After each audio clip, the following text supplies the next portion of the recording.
Alhamdulillah kembali bersiaran dalam Selamat Pagi Malaysia. Terima kasih kepada yang terus menonton kami di saluran berita RTM. Kalau tadi 2 jam pertama di saluran TV1, kami sambung lagi 1 jam untuk anda semua dari saluran berita RTM.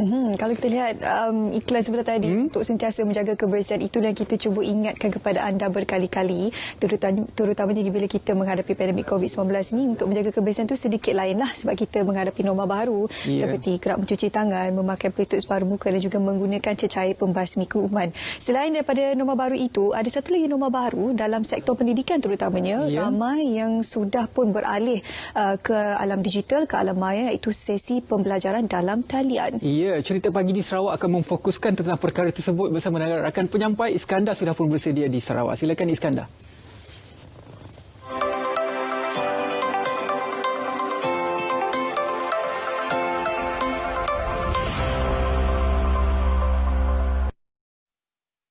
Terima kasih buat rakan setugas di Angkasa Puri. Assalamualaikum dan selamat pagi Malaysia buat semua penonton pagi ini. Bersama saya Iskandar Shah dalam Cerita Pagi Sarawak. Untuk kali ini kita berada di Institut Kemahiran MARA IKM Bintulu.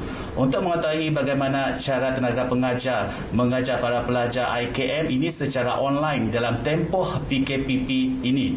Untuk menerangkan lebih lanjut tentang perkara ini, bersama saya sekarang ini iaitu DS Dr. Muhammad Nawawi Omar, pengarah IKM Bintulu. Assalamualaikum dan selamat pagi ya Tuan. Ya, Waalaikumsalam warahmatullahi dan selamat pagi semua. Terima kasih ya Tuan kerana sudi bersama kami dalam Cerita Pagi Sarawak untuk kali ini. Baiklah, boleh tak Tuan jelaskan kepada penonton sekarang ini dalam tempoh PKPP sekarang ini Tuan, bagaimanakah para guru mengajar pelajar IKM di dalam tempoh ini? Okay. Baik, Assalamualaikum dan selamat pagi semua.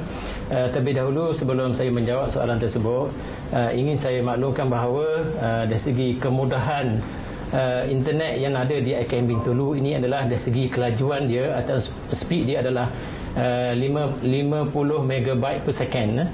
Lepas tu kemudahan pembelajaran yang telah disediakan oleh pihak MARA khususnya adalah yang dinamakan sebagai OASIS, iaitu Online Applied Student and Information System, menggunakan platform Microsoft Teams.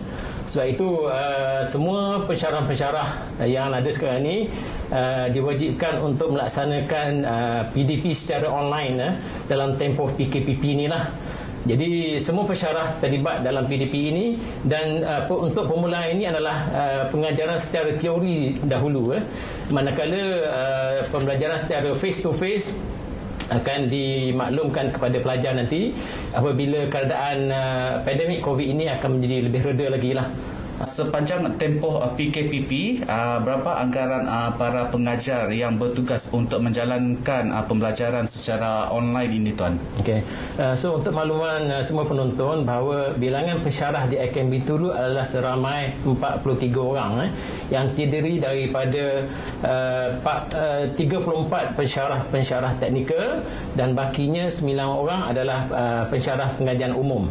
Setakat ini, apakah kekangan ataupun permasalahan yang dihadapi oleh pihak Tuan sepanjang melaksanakan pembelajaran secara online ini Tuan? Ya, kekangannya di IKM Bintulu ini untuk bersyarah tidak ada kekangan sebab kemudahan telah disediakan.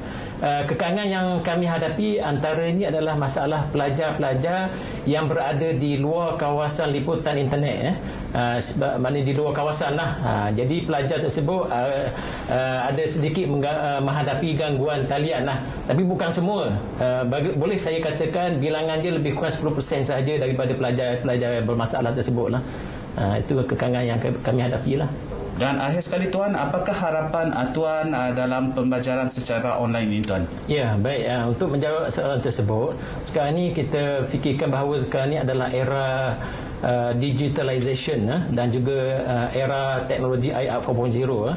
So internet ni adalah merupakan perkara yang amat mustahak sekali lah.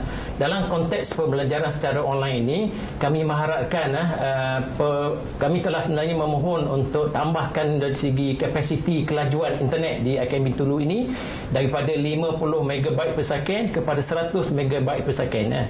Jadi harapan saya lah supaya pihak kerajaan khususnya pihak MARA dapat memberi tambahan kelajuan internet di IKM Bintulu lah, bagi memudahkan ataupun bagi memastikan pembelajaran secara online dalam era digitalisation ini dapat dilaksanakan dengan sebaik mungkin dan dengan penuh kapasiti yang tinggi lah. Itu harapan saya lah. Terima kasih Tuan dengan perkongsiannya itu tadi mengenai pembelajaran secara online di IKM Bintulu ini. Sama-sama. Sekian saja lintas langsung bersama saya Iskandar Shah dari Bintulu. #duduk di rumah, kita jaga kita. Kembali semula ke Angkasa Puri.